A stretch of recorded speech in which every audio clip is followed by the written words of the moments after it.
अस्सलाम वालेकुम। वालेकुम अस्सलाम। कैसे हैं तैयब भाई? मैं ठीक, आप सुनाए शहराम? मैं भी बिल्कुल ठीक। तैयब यार, ये सुबह का वक्त कुछ खास ही होता है ना? बिल्कुल, इस वक्त में हमेशा ही कुछ खास जरूर होता है। तो आज की इस खास सुबह में हम किस मौजू पर बात करने वाले हैं? तो आज की इस खास सुबह में हम सोकर उठने की दुआ के बारे में बात करेंगे, जो कि बेदार होने के बाद एक बेहतरीन अमल है। बेहतरीन अमल? वो कैसे?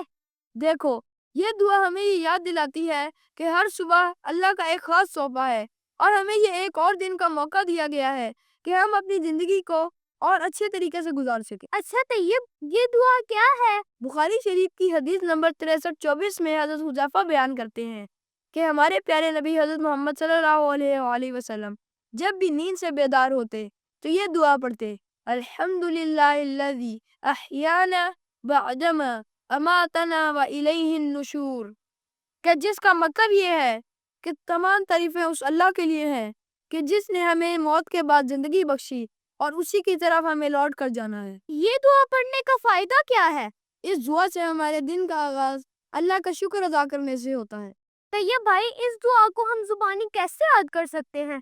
फिर भाई इसको चंद दफा पढ़ कर याद कर लें और जब भी सोकर उठे तो इसको पढ़ लें। मुझे तो आज की इस बातचीत से बहुत ज्यादा फायदा हासिल हुआ है।